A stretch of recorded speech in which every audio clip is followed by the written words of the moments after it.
ਵਾਲੇਕੁਮ ਸਾਰੇ ਦੋਸਤਾਂ ਨੂੰ ਜਿਹੜੇ ਜੁੜੇ ਸਾਡੇ ਚੈਨਲ ਪੰਜਾਬੀ ਲਹਿਰ ਤੇ ਵਲੌਗ ਬਣਾਉਂਦੇ ਰਹੀਦਾ। ਅੱਜ ਇੱਕ ਹੋਰ ਵਲੌਗ ਲੈ ਕੇ ਤੁਹਾਡੇ ਨਾਲ ਰੂਬਰੂ। ਅਸੀਂ ਇਸ ਵੇਲੇ ਲਾਹੌਰ ਅਸੀਂ ਬੈਠੇ ਹਾਂ ਫੂਡ ਸਟਰੀਟ ਦੇ ਵੀ ਅੱਗੇ ਇੱਕ ਹਵੇਲੀ ਆ, ਜਿਹੜੀ ਹਵੇਲੀ ਬੜੀ ਮਸ਼ਹੂਰ ਹੈ। ਬਾਵਾ ਸਾਰੇ ਵੀਡੀਓ ਤੁਸੀਂ ਵੇਖੀ ਹੋਣੀ ਹੈ ਕਿ ਇੱਥੇ ਇੱਕ ਸਾਈਡ ਤੇ ਸਾਡੇ ਰਾਈਟ ਸਾਈਡ ਤੇ ਲਾਹੌਰ ਫੋਰਟ ਆ, ਗੁਰਦੁਆਰਾ ਸਾਹਿਬ ਆ, ਨਾਲ ਬਾਦਸ਼ਾਹੀ ਮਸਜਿਦ ਆ। ਵੀ ਵਾਕਿੰਗ ਸਟਰੀਟ ਤੇ ਤੁਹਾਨੂੰ ਸਾਰਾ ਕੁਝ ਇੱਥੇ ਲੱਭ ਜਾਂਦਾ। ਚੂਨਾ ਮੰਡੀ, ਗੁਰਦੁਆਰਾ ਸਾਹਿਬ, ਪੁਰਾਣਾ ਲਾਹੌਰ ਵੇਖਣ ਨੂੰ, ਟਕਸਾਲੀ ਗੇਟ, ਉਹ ਜਿਹੜਾ ਇੱਕ ਗਲੀ ਬੜੀ ਮਸ਼ਹੂਰ ਹੈ ਉਹ ਵੀ ਲੱਗ ਗਈ ਆ। ਕਿਉਂ ਜੀ ਬੱਟੂ ਸਾਹਿਬ? ਜੀ ਬਿਲਕੁਲ। ਤੇ ਇਹ ਸਾਰਾ ਕੁਝ ਇਹਦੇ ਸਰਾਊਂਡਿੰਗ ਦੇ ਵਿੱਚ ਸਾਰਾ ਪੁਰਾਣਾ ਲਾਹੌਰ ਵੇਖਣ ਨੂੰ ਮਿਲਦਾ। ਤੇ ਉੱਥੇ ਆਪਾਂ ਬੈਠੇ ਹਾਂ ਇਸ ਵੇਲੇ। ਸਾਡੇ ਨਾਲ ਰੇਸ਼ਮ ਭਾਈ ਬੱਟੂ ਸਾਹਿਬ, ਦੋ ਬੰਦਿਆਂ ਦੀ ਅੱਜ ਬਰਥਡੇ ਆ ਖਾਸ ਤੌਰ ਤੇ। ਬੱਟੂ ਸਾਹਿਬ ਤੇ ਨਾਲ ਮੈਡਮ ਸੋਨੀਆ ਹੋਣੀ ਸਾਡੇ ਨਾਲ ਨੇ, ਸੋਨੀਆ ਮਾਨ। ਇਹ ਸਪੈਸ਼ਲ ਇਹਨਾਂ ਨੇ ਜੀ 3 ਮਹੀਨੇ ਪਹਿਲਾਂ ਦਾ 2 ਮਹੀਨੇ ਪਹਿਲਾਂ ਦਾ ਵੀਜ਼ਾ ਲਿਆ ਸੀ ਕਿ ਮੈਂ ਬਰਥਡੇ ਵਾਲੇ ਦਿਨ ਲਾਹੌਰ ਆ ਕੇ ਬਹਿ ਕੇ ਬਰਥਡੇ ਆਪਣੀ ਜਿਹੜੀ ਨਾ ਲਾਹੌਰ ਕਰਨੀ ਹੈ। ਤੇ ਆਪਾਂ ਉਹ ਉੱਥੇ ਬਹਿ ਵੀ ਗਏ ਆ। ਉਹ ਖਾਹਿਸ਼ ਵੀ ਪੂਰੀ ਹੋ ਗਈ। ਕਹਿੰਦੇ ਮੇਰੀ ਖਾਹਿਸ਼ ਹੈ ਬੜੀ ਦੇਰ ਦੀ ਵੀ ਲਾਹੌਰ ਆ ਕੇ ਬਰਥਡੇ ਕਰਨੀ ਹੈ। ਪਹਿਲਾਂ ਤੁਹਾਨੂੰ ਮੁਬਾਰਕਾਂ, ਬਹੁਤ ਬਹੁਤ ਵਧਾਈਆਂ ਜਨਮ ਦਿਨ ਦੀਆਂ। Thank you. ਮਾਂ ਜੀ ਤੁਹਾਡੇ ਨਾਲ ਬੈਠੇ ਆ। ਮਾਂ ਜੀ ਤੁਹਾਨੂੰ ਵੀ ਵੈਲਕਮ ਲਾਹੌਰ ਪਾਕਿਸਤਾਨ, ਤੇ ਧੀ ਦੇ ਜਨਮ ਦਿਨ ਦੀਆਂ ਬਹੁਤ ਬਹੁਤ ਮੁਬਾਰਕਾਂ। ਕਿਸ ਤਰ੍ਹਾਂ ਸੋਨੀਆ ਮਾਂ ਜੀ, ਕਿਸ ਤਰ੍ਹਾਂ ਲੱਗ ਰਿਹਾ ਲਾਹੌਰ ਆ ਕੇ, ਉਸ ਜਗ੍ਹਾ ਆ ਕੇ ਬਹਿ ਕੇ, ਜਿਹੜਾ ਤੁਸੀਂ ਫੋਨ ਤੇ ਮੈਨੂੰ ਅਕਸਰ ਕਹਿੰਦੇ ਹੁੰਦੇ ਹੋ ਵੀ ਉੱਥੇ ਆਪਾਂ ਬਰਥਡੇ ਸੈਲੀਬ੍ਰੇਟ ਕਰਨੀ ਹੈ ਲਾਹੌਰ ਦੇ ਵਿੱਚ ਬਹਿ ਕੇ ਕਿਲੇ ਦੇ ਕੋਲ? ਬਹੁਤ ਵਧੀਆ ਲੱਗ ਰਿਹਾ ਹੈ। ਅਸੀਂ ਬਹੁਤ ਸੁਣਿਆ ਸੀਗਾ ਮਹਾਰਾਜਾ ਰਣਜੀਤ ਸਿੰਘ ਜੀ ਦੇ ਕਿਲੇ ਬਾਰੇ, ਔਰ ਅੱਜ ਅਸੀਂ ਉੱਥੇ ਬੈਠੇ ਹਾਂ। ਇਟਸ ਲਾਈਕ ਮੈਨੂੰ ਇਹ ਲੱਗਦਾ ਜਿਵੇਂ ਸੁਪਨਾ ਪੂਰਾ ਹੋ ਰਿਹਾ ਹੋਵੇ। ਅਸੀਂ ਵੀਡੀਓਜ਼ ਦੇਖਦੇ ਸੀਗੇ ਔਰ ਮੈਨੂੰ ਹਮੇਸ਼ਾ ਮੇਰੀ ਖੁਆਇਸ਼ ਸੀਗੀ ਕਿ ਮੈਂ ਇਹ ਜਗ੍ਹਾ ਦੇ ਉੱਤੇ ਆ ਕੇ ਆਪਣਾ ਜਿਹੜਾ ਕੇਕ ਹੈ ਬਰਥਡੇ ਦਾ ਕੱਟਾਂ। ਐਂਡ ਮੇਰਾ ਬਹੁਤ ਸਪੈਸ਼ਲ ਬਰਥਡੇ ਹੈ ਇਸ ਵਾਰ ਦਾ। ਮੈਂ ਜਦੋਂ ਅੰਦਰ ਆਈ ਸੀਗੀ ਥੱਲੇ ਔਰ ਮੈਂ ਮਹਾਰਾਣੀ ਜਿੰਦਾ ਜੀ ਦੀਆਂ ਪਿਕਚਰਸ ਦੇਖੀਆਂ, ਮਹਾਰਾਜਾ ਰਣਜੀਤ ਸਿੰਘ ਜੀ ਦੀਆਂ ਬਹੁਤ ਸਾਰੀਆਂ ਉਹਨਾਂ ਦੀਆਂ ਚੀਜ਼ਾਂ ਲੱਗੀਆਂ ਹੋਈਆਂ ਸੀਗੀਆਂ। ਬਹੁਤ ਚੰਗਾ ਲੱਗਾ ਔਰ ਮੇਰਾ ਜਿਹੜਾ ਇਹ ਬਰਥਡੇ ਹੈ ਮੈਂ ਉਹਨਾਂ ਨੂੰ ਡੈਡੀਕੇਟ ਕੀਤਾ ਹੈ ਬਿਕਾਜ਼ ਮੈਂ ਸਾਰਿਆਂ ਨੂੰ ਚਾਹੂੰਗੀ ਕਿ ਜਿਨ੍ਹਾਂ ਦੇ ਦਿਲਾਂ ਦੇ ਵਿੱਚ ਸਾਡੇ ਮਹਾਰਾਜਾ ਰਣਜੀਤ ਸਿੰਘ, ਰਾਣੀ ਜਿੰਦ ਕੌਰ ਵਸਦੇ ਨੇ, ਉਹਨਾਂ ਨੂੰ ਲਾਹੌਰ ਜ਼ਰੂਰ ਆਉਣਾ ਚਾਹੀਦਾ ਹੈ ਔਰ ਇੱਥੇ ਕੇਕ ਕੱਟਣਾ ਚਾਹੀਦਾ ਹੈ। ਤੁਹਾਡਾ ਅਲੱਗ ਐਕਸਪੀਰੀਅੰਸ ਹੋਊਗਾ ਜਿਹੜਾ ਕਿ ਮੈਨੂੰ ਨਾਸਿਰ ਜੀ ਦੇ ਬਦੌਲਤ ਇੱਥੇ ਐਕਸਪੀਰੀਅੰਸ ਕਰਨ ਦਾ ਮੌਕਾ ਮਿਲਿਆ। ਐਂਡ ਸੱਚੀ ਥੈਂਕ ਯੂ ਸੋ ਮਚ। ਤੁਹਾਨੂੰ ਫਿਰ ਇੱਕ ਵਾਰੀ ਵਧਾਈਆਂ। ਸਾਡਾ ਅਸੀਂ ਕੋਸ਼ਿਸ਼ ਕਰਦੇ ਰਹੀਦਾ ਹੁੰਦਾ, ਜਿੰਨੇ ਆ ਦੋਸਤ ਬੈਠੇ ਆ, ਪੰਜਾਬੀ ਮਾਂ ਬੋਲੀ ਦੀ ਗੱਲ ਕਰਦੇ ਰਹੀਦਾ ਨਾਲ, ਮਤਲਬ ਵੀ ਪੰਜਾਬ ਨੂੰ ਲੈ ਕੇ ਵੀ ਉਹ ਕਿਤੇ ਨਾ ਕਿਤੇ ਆਪਾਂ ਉਹ ਜਿਹੜੀਆਂ ਸਾਡੇ ਕੋਲ ਨਾ ਵਿਸਰ ਗਈਆਂ ਚੀਜ਼ਾਂ ਉਹਨੂੰ ਦੁਬਾਰਾ ਤੋਂ ਮਤਲਬ ਵੀ ਉਹਨਾਂ ਨੂੰ ਪ੍ਰੋਮੀਨੈਂਟ ਕੀਤਾ ਜਾਵੇ। ਜਿਸ ਤਰ੍ਹਾਂ ਬੱਟੂ ਸਾਹਿਬ ਬਹੁਤ ਐਕਟਿਵ ਨੇ ਪੰਜਾਬੀ ਪ੍ਰਚਾਰ ਦੇ ਨਾਂ ਤੋਂ। ਇਹਨਾਂ ਦਾ ਚੈਨਲ ਵੀ ਹੈ ਤੇ ਵੈਸੇ ਤਨਜ਼ੀਮ ਵੀ ਐਕਟਿਵ ਬਹੁਤ ਨੇ। ਮੈਂ ਕਿਉਂਕਿ ਲਾਇਲਪੁਰ ਤੋਂ ਹਾਂ, ਇਹ ਲਾਹੌਰ ਤੋਂ ਨੇ, ਸੋ ਅਸੀਂ ਜੁਆਇੰਟ ਕਰਦੇ ਰਹੀਦਾ ਹੁੰਦਾ ਹੋਵੇ ਇਸ ਤਰ੍ਹਾਂ ਦਾ ਕੁਛ ਨਾ ਕੁਛ, ਵੀ ਸਰਕਾਰਾਂ ਦੇ ਸਾਹਮਣੇ ਕੁਛ ਨਾ ਕੁਛ ਰੱਖਿਆ ਜਾਵੇ ਵੀ ਅਸੀਂ ਪੰਜਾਬੀ ਜਿਹੜੇ ਆ, ਜੋ ਸਾਡੀ ਰਹਿਤਲ ਸੀ, ਜੋ ਸਾਡੇ ਰਿਵਾਜ ਸੀ, ਜੋ ਸਾਡਾ ਕਲਚਰ ਸੀ, ਜਿਹੜੀ ਬੋਲੀ ਸਾਡੀ ਜਿਹੜੀ ਸਕੂਲਾਂ 'ਚ ਪੜ੍ਹਾਈ ਜਾਂਦੀ ਸੀ ਬੱਚਿਆਂ ਨੂੰ, ਅਸੀਂ ਜਿੰਨੀ ਦੇਰ ਤੱਕ ਸਕੂਲਾਂ 'ਚ ਪੜ੍ਹਦੇ ਰਹੇ ਉਦੋਂ ਤੱਕ ਤਾਂ ਹੈਗੀ ਸੀ, ਬਾਅਦ 'ਚ ਉਹ ਵੀ ਮੁਕਾਮ ਗੁਜ਼ਰੀ। ਇਸ ਨੇ ਬੱਟੂ ਸਾਹਿਬ ਤੇ ਉਹਨੂੰ ਵੀ ਮਤਲਬ ਲਾਗੂ ਕੀਤਾ ਜਾਵੇ। ਤੁਸੀਂ ਕਿਸ ਤਰ੍ਹਾਂ ਵੇਖਿਆ? ਪ੍ਰੋਗਰਾਮ ਵੀ ਕੀਤੇ, ਲੋਕਾਂ ਨੂੰ ਵੀ ਮਿਲੇ, ਪੋਲੀਟੀਸ਼ੀਅਨਸ ਨੂੰ ਵੀ ਮਿਲੇ ਹੋ, ਇੱਥੇ ਟੀਵੀ ਸ਼ੋਜ਼ ਤੇ ਵੀ ਗਏ ਹੋ, ਉਹ ਲੋਕਾਂ ਨੂੰ ਮਿਲ ਕੇ ਐਕਸਪੀਰੀਅੰਸ ਕਿਸ ਤਰ੍ਹਾਂ ਦਾ ਹੈ? ਬਹੁਤ ਵਧੀਆ। ਸਾਰੇ ਬਹੁਤ ਜ਼ਿਆਦਾ ਚੰਗੇ ਨੇ, ਬਹੁਤ ਰਿਸਪੈਕਟ ਦਿੰਦੇ ਨੇ, ਇੱਜ਼ਤ ਕਰਦੇ ਨੇ ਔਰ ਸਰਦਾਰਾਂ ਦੀ ਬਹੁਤ ਇੱਜ਼ਤ ਕਰਦੇ ਨੇ। ਜਿਹਨੇ ਪੱਗ ਬੰਨੀ ਹੈ, ਜਿਵੇਂ ਮਨੀ ਨੇ ਬੰਨੀ ਹੈ, ਤੇ ਮਨੀ ਨੂੰ ਮਤਲਬ ਬਹੁਤ ਰਿਸਪੈਕਟ ਦਿੰਦੇ ਨੇ। ਔਰ ਉਹਦੇ ਨਾਲ ਰੇਸ਼ਮ ਨੂੰ ਇਨਸਿਕਿਉਰਿਟੀਜ਼ ਹੋਣੀਆਂ ਸ਼ੁਰੂ ਹੋ ਜਾਂਦੀਆਂ ਵੀ ਮੈਂ ਤੇ ਇੱਥੋਂ ਦਾ ਹੀ ਲੱਗ ਰਿਹਾ, ਮੈਂ ਲੱਗ ਹੀ ਨਹੀਂ ਰਿਹਾ ਕਿ ਮੈਂ ਇੰਡੀਆ ਤੋਂ ਆਇਆ ਹਾਂ ਜਾਂ ਪੰਜਾਬ ਤੋਂ ਆਇਆ ਹਾਂ। ਇਹਨੂੰ ਲੱਗਦਾ ਕਿ ਮੈਂ ਵੀ ਪੱਗ ਬੰਨਾਂ ਤੇ ਤਦ ਮੈਨੂੰ ਉਹ ਇੱਜ਼ਤ ਮਿਲੂਗੀ। ਸੋ ਇੱਥੇ ਪੱਗ ਵਾਲੇ ਇਨਸਾਨ ਦੀ ਬਹੁਤ ਇੱਜ਼ਤ ਹੈ ਔਰ ਮੈਂ ਕਹਿੰਦੀ ਹਾਂ ਵੀ ਉਹ ਮਹਾਰਾਜਾ ਰਣਜੀਤ ਸਿੰਘ ਸਦਕੇ ਸਾਰਿਆਂ ਦੇ ਦਿਲ ਦੇ ਵਿੱਚ ਜੋ ਇੱਕ ਇੱਜ਼ਤ ਹੈ ਉਹ ਬਰਕਰਾਰ ਹੈ ਹਜੇ ਤੱਕ। ਔਰ ਮੇਰੀ ਸਾਰੇ ਪੰਜਾਬੀਆਂ ਨੂੰ, ਸਾਰਿਆਂ ਨੂੰ ਇਹ ਮੈਂ ਕਹਿਣਾ ਚਾਹੁੰਦੀ ਹਾਂ, ਮੈਸੇਜ ਦੇਣਾ ਚਾਹੁੰਦੀ ਹਾਂ ਕਿ ਤੁਹਾਨੂੰ ਸਾਰਿਆਂ ਨੂੰ ਇੱਥੇ ਜ਼ਰੂਰ ਆਉਣਾ ਚਾਹੀਦਾ ਹੈ। ਸੱਚੀ ਤੁਸੀਂ ਬਹੁਤ ਜ਼ਿਆਦਾ ਇੰਜੋਏ ਕਰੋਗੇ ਔਰ ਤੁਹਾਨੂੰ ਸਪੈਸ਼ਲ ਮਹਿਸੂਸ ਹੋਊਗਾ। ਇੰਨਾ ਮਲਾਪੜਾਪਨ, ਇੰਨਾ ਪਿਆਰ ਦਿੰਦੇ ਨੇ ਕਿ ਤੁਹਾਡਾ ਖੁਦ ਦਾ ਜਾਣ ਨੂੰ ਜੀ ਨਹੀਂ ਕਰਦਾ, ਸੱਚੀ ਦੱਸਾਂ ਤੇ ਮੈਂ। ਔਰ ਇੱਥੋਂ ਦਾ ਖਾਣਾ ਬਹੁਤ ਸਵਾਦ ਹੈ, ਹਰ ਇੱਕ ਚੀਜ਼ ਬੜੀ ਵਧੀਆ ਆ। ਮੈਂ ਇੱਥੇ ਬਹੁਤ ਸ਼ਾਪਿੰਗ ਵੀ ਕੀਤੀ ਹੈ ਐਂਡ ਮੇਰਾ ਸੱਚੀ ਜਾਣ ਦਾ ਮਨ ਨਹੀਂ ਹੈਗਾ, ਬਟ ਵੀਜ਼ਾ ਖਤਮ ਹੋ ਜਾਣਾ। ਇਹਨਾਂ ਦੇ ਸੂਟ ਆਂਦੇ ਬੜੇ ਸਸਤੇ ਆ ਉਧਰ ਦੇ ਹਿਸਾਬ ਨਾਲ, ਕਿਉਂ ਜੀ? ਉਹ ਦੱਸਿਓ।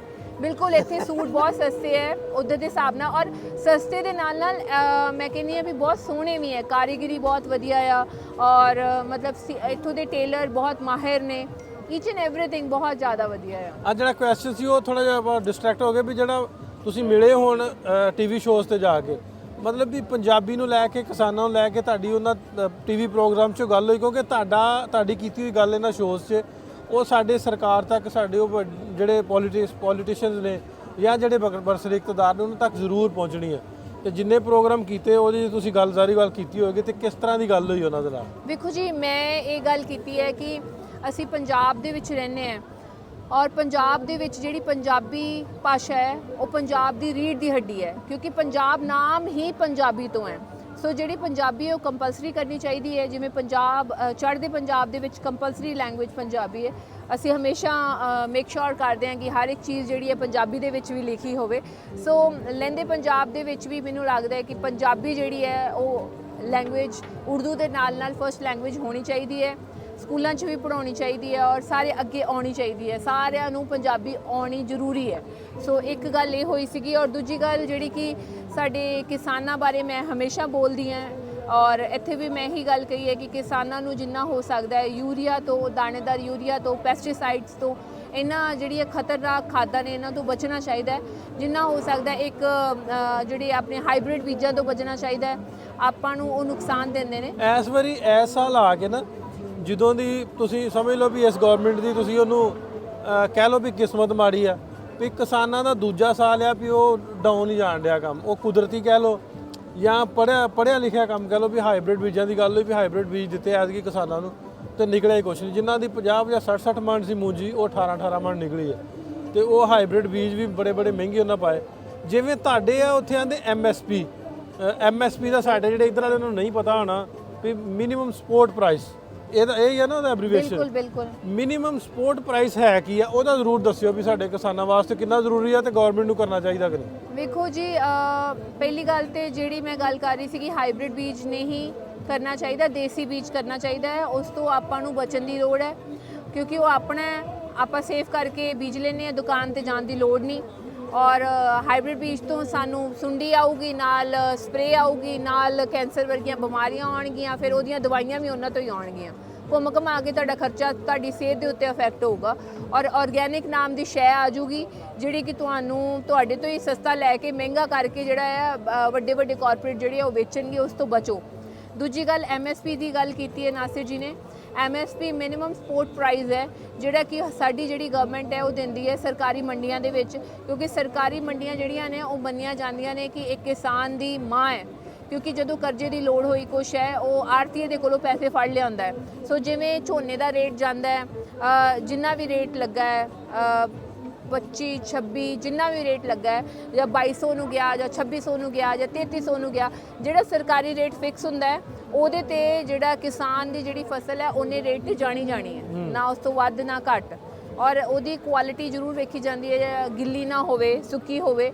ਸੋ ਇੱਕ ਸਰਕਾਰੀ ਮੰਡੀਆਂ ਦੇ ਵਿੱਚ ਕਈ ਫਸਲਾਂ ਦਾ ਜਿਹੜਾ ਰੇਟ ਹੈ ਉਹ ਪੱਕਾ ਦਿੱਤਾ ਜਾਂਦਾ। ਉਹ ਜਿਹੜਾ ਫਸਲ ਹੈ ਰੇਟ ਹੈ ਉਹ ਨਿਕਲਦਾ ਹੈ ਜਦੋਂ ਮੰਡੀ ਦੇ ਵਿੱਚ। ਨਹੀਂ, ਇਹਦੇ 'ਚ ਇੱਕ ਮੇਰਾ ਕੁਐਸਚਨ ਹੈ ਵੀ MSP ਤੇ ਦੇਤੀ, ਮਤਲਬ ਵੀ ਗਵਰਨਮੈਂਟ ਉਹ ਬਾਉਂਡ ਹੈ ਵੀ ਕਿਸਾਨ ਦੀ ਜਿੰਨੀ ਫਸਲ ਹੈ ਲੈਣੀ, ਉਹ ਕਿਸ ਤਰ੍ਹਾਂ ਬਾਉਂਡ ਹੁੰਦੀ ਆ ਵੀ ਕਿਸਾਨ ਨੂੰ ਉਹ ਬਾਰਦਾਨਾ ਦਿੰਦੀ ਜਿਹਨੂੰ ਤੋੜੇ ਕਹਿੰਦੇ ਆਪਾਂ, ਜਾਂ ਕਿ ਪਟਵਾਰੀ ਉਹਦਾ ਐਸਟੀਮੇਟ ਲਾ ਕੇ ਤੇ ਉਨੀ ਫਸਲ ਆਪਣੀ ਘਲਾਉਂਦਾ ਉੱਥੇ, ਮਤਲਬ ਵੀ ਉਹ ਕਿਸ ਤਰ੍ਹਾਂ ਵਾ ਤੁਹਾਡੇ?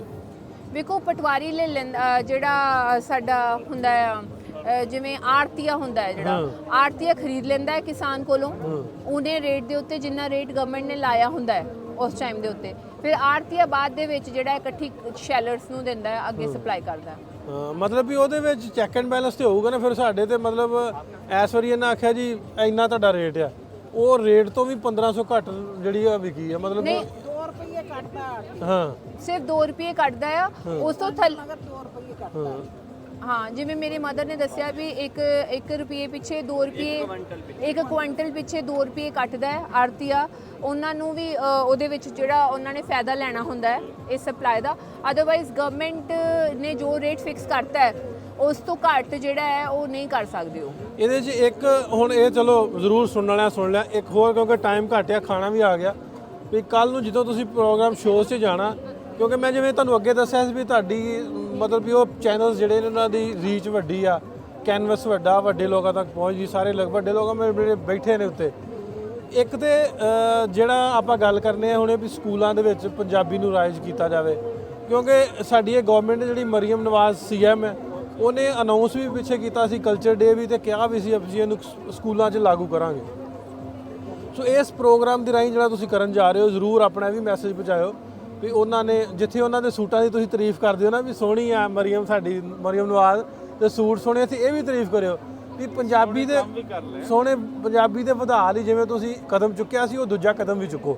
ਇਹ ਜ਼ਰੂਰ ਉਹਦੇ 'ਚ ਸ਼ੇਅਰ ਕਰਿਓ। ਬਿਲਕੁਲ। ਉਸ ਤੋਂ ਹਟ ਕੇ ਜਿਹੜੇ ਟੂਰਿਜ਼ਮ ਨੂੰ ਲੈ ਕੇ ਜੇ ਆਪਾਂ ਹਮੇਸ਼ਾ ਹੀ ਗੱਲ ਕਰਦੇ ਹੁੰਦੇ ਆ ਵੀ ਰਿਲੀਜੀਅਸ ਟੂਰਿਜ਼ਮ ਜਿਹੜੀ ਆ, ਸਿੱਖ ਟੂਰਿਜ਼ਮ ਹੋਵੇ, ਸਾਡੇ ਕੋਲ ਹਿੰਦੂ ਜਿਹੜੇ ਆਉਂਦੇ ਆ ਨਾਰਦਰਨ ਏਰੀਆ 'ਚ ਆਉਂਦੇ ਨੇ। ਮੈਂ ਪੰਜਾਬ ਦੀ ਕਿਉਂਕਿ ਸੀਐਮ ਹੈ, ਮੈਂ ਪੰਜਾਬ ਨੂੰ ਮੁੱਖ ਰੱਖ ਕੇ ਗੱਲ ਕਰਦਾ ਵੀ ਅਗਰ ਇਹ 'ਤੇ ਹੋਰ ਫੋਕਸ ਕੀਤਾ ਜਾਵੇ, ਜਿਹੜੇ ਜਿਸ ਤਰ੍ਹਾਂ ਪਾਕਿਸਤਾਨ ਨੂੰ 126 ਕੰਟਰੀਆਂ ਦੇ ਵੀਜ਼ਾ ਫ੍ਰੀ ਕਰ ਦਿੱਤਾ, ਉਹਦੇ 'ਚ ਇੰਡੀਆ ਸ਼ਾਮਲ ਨਹੀਂ ਤੇ ਇੰਡੀਅਨ ਓਰੀਜਨ ਵੀ ਸ਼ਾਮਲ ਨਹੀਂ, ਵੀ ਵੀਜ਼ਾ ਫੀਸ ਨਹੀਂ ਹੈ।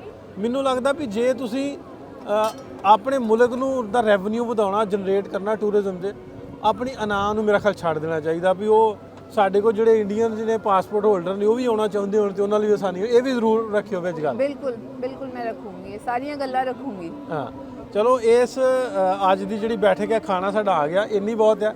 ਤੁਸੀਂ ਇਹ ਤੁਹਾਡੇ ਟੀਵੀ ਸ਼ੋਜ਼ ਵਾਸਤੇ ਮੈਂ ਗੱਲਾਂ ਤੁਹਾਨੂੰ ਹਿੰਟ ਦੇ ਤੇ ਕਿਉਂ ਜੀ ਕੁਛ ਨਾ ਕੁਛ ਤੁਸੀਂ ਵੀ ਐਡ ਕਰ ਦਿਓ ਵੱਟੂ ਸਾਹਿਬ। ਦੇਖੋ ਜੀ, ਮੈਂ ਤੇ ਜਿਹੜੀ ਐਡੀਸ਼ਨ ਹੈ ਸਿੰਪਲ, ਜਿਹੜੇ ਸਾਡੇ ਇੱਥੇ 2-3 ਮਸਲੇ ਨੇ ਉਹ ਨਾਸਰ ਹੋਰਾਂ ਨੇ ਡਿਸਕਸ ਕੀਤੇ ਨੇ। ਸਭ ਤੋਂ ਪਹਿਲਾਂ ਪੰਜਾਬੀ ਬੋਲੀ ਦਾ ਜਿਹੜਾ ਕਿ ਲੰਬੇ ਅਰਸੇ ਤੋਂ ਦੇਖੋ ਇੱਥੋਂ ਸੋਚ ਕਿਉਂ ਨਹੀਂ ਆਉਂਦੀ, ਕਿਉਂਕਿ ਉਹ ਲੈਂਗੁਏਜ ਦੇ ਨਾਲ ਜੁੜਤ ਨਹੀਂ ਹੈ। ਦੂਸਰੀਆਂ ਲੈਂਗੁਏਜ ਦੇ ਅੰਦਰ ਪੜਾਇਆ ਜਾਂਦਾ ਹੈ, ਰੱਟੇ ਬੱਚੇ ਲਾਉਂਦੇ ਨੇ ਔਰ ਉਹ ਕੋਈ ਐਜ਼ ਏ ਹਿਊਮਨ ਕੋਈ ਬਹੁਤ ਵੱਡੇ ਇਨਸਾਨ ਨਹੀਂ ਬਣ ਪਾਉਂਦੇ। ਸੋ ਬੋਲੀ ਦਾ ਹੋਣਾ ਇੱਥੇ ਜ਼ਰੂਰੀ ਹੈ ਕਿ ਇਸ ਬੋਲੀ ਦੇ ਅੰਦਰ ਪੰਜਾਬ ਦਾ ਇਤਿਹਾਸ ਹੈ, ਸਾਰਾ ਕੁਝ ਇਸ ਬੋਲੀ ਦੇ ਅੰਦਰ ਜੁੜਾ ਹੈ। ਦੂਸਰਾ, ਕਿਸਾਨੀ ਨੂੰ ਜਿਵੇਂ ਇੱਥੇ ਬਰਬਾਦ ਕੀਤਾ ਜਾ ਰਿਹਾ ਉਹਦੇ ਤੇ ਵੀ ਗੱਲ ਹੋ ਗਈ ਹੈ। ਤੇ ਤੀਸਰਾ ਜਿਹੜਾ ਕਿ ਇਨਵਾਇਰਮੈਂਟਲ ਜਿਹੜਾ ਇਸ਼ੂ ਹੈ, ਉਹ ਵੀ ਕਿਸਾਨੀ ਦੇ ਨਾਲ ਉਹਦੀ ਜੁੜਤ ਬਣਦੀ ਹੈ। ਇਹੀ 3-4 ਵੱਡੀਆਂ ਚੀਜ਼ਾਂ ਹਨ। ਇਹਦੇ ਤੇ ਤੁਹਾਨੂੰ ਸੁਣ ਕੇ ਹੋਰ ਲੋਕ ਗੱਲ ਕਰਨਗੇ, ਇੰਜ ਗੱਲ ਅੱਗੇ ਵਧੇਗੀ, ਤੇ ਇਹਦੇ ਤੇ ਤੁਸੀਂ ਪਲੀਜ਼ ਇਸ ਨੂੰ ਫੋਕਸ ਕਰੋ। ਬਿਲਕੁਲ। ਔਰ ਤੁਸੀਂ ਜ਼ਰੂਰ ਜਿਹੜੇ ਸਮਝਦੇ ਹੋਈਆਂ ਉਹ ਇਹਨਾਂ ਸ਼ੋਅਸ 'ਚ ਅੱਗੇ ਜ਼ਰੂਰ ਮੈਂ ਆਪਾਂ ਬਿਹਾਈਂਡ ਦਾ ਕੈਮਰਾ ਤੋਂ ਬਗੈਰ ਵੀ ਕੁਝ ਗੱਲਾਂ ਕਰਾਂਗੇ ਜੋ ਇਹ ਸ਼ੇਅਰ ਕਰਿਓ ਜ਼ਰੂਰ। ਬਿਲਕੁਲ ਬਿਲਕੁਲ। ਸੋ ਇਹ ਬਰਥਡੇ ਦੀਆਂ ਫੇਰ ਬਹੁਤ ਬਹੁਤ ਵਧਾਈਆਂ ਤੁਹਾਨੂੰ ਦੋਵਾਂ ਨੂੰ। ਵੱਟੂ ਸਾਹਿਬ ਦੀ ਕੋਇਨਸੀਡੈਂਟਲੀ ਵੱਟੂ ਸਾਹਿਬ ਦਾ ਬਰਥਡੇ ਸੀ, ਸੋ ਮੈਂ ਆਖਿਆ ਵੀ ਇੱਕ ਤੀਰ ਨਾਲ ਦੋ ਸ਼ਿਕਾਰ ਕਰ ਦਈਏ, 2 ਬਰਥਡੇ ਮਨਾ ਲਈਏ। ਚਲੋ ਠੀਕ ਹੈ ਠੀਕ ਹੈ। ਤੇ ਬਹੁਤ ਬਹੁਤ ਵਧਾਈਆਂ ਤੁਹਾਨੂੰ, ਰੱਬ ਸੋਹਣਾ ਸਿਹਤ ਤੰਦਰੁਸਤੀ ਦੇਵੇ। ਮਾਂ ਜੀ ਤੁਹਾਨੂੰ ਵੀ ਫੇਰ ਇੱਕ ਵਾਰੀ ਵਧਾਈਆਂ ਜੀ ਧੀ ਦੇ ਬਰਥਡੇ ਦੀਆਂ।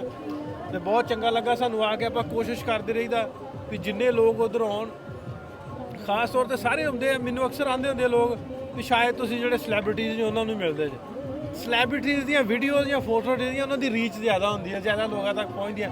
ਵੈਸੇ ਤਾਂ ਆਪਾਂ ਕੋਸ਼ਿਸ਼ ਕਰੀਦੀ ਆ ਵੀ ਸਾਰਿਆਂ ਨੂੰ ਮਿਲਣ ਦੀ ਜਿੰਨੇ ਲੋਕ ਹੁੰਦੇ ਆ। ਸੋ ਇਧਰੋਂ ਜਦੋਂ ਤੁਸੀਂ ਪਾਕਿਸਤਾਨ ਤੋਂ ਉਧਰ ਜਾਣਾ, ਮਤਲਬ ਇਹ ਵੀ ਨਾ ਗੱਲ ਤੁਹਾਡੇ ਮੂੰਹ 'ਚ ਪਾਉਣ ਦੀ ਗੱਲ ਨਹੀਂ। ਜੋ ਤੁਸੀਂ ਪਾਕਿਸਤਾਨ ਐਕਸਪੀਰੀਅੰਸ ਕੀਤਾ ਨਾ, ਉਧਰਲੇ ਮੀਡੀਆ ਤੇ ਜ਼ਰੂਰ ਜਾ ਕੇ ਸ਼ੇਅਰ ਕਰਿਓ। ਬਿਲਕੁਲ ਕਰੂੰਗੀ।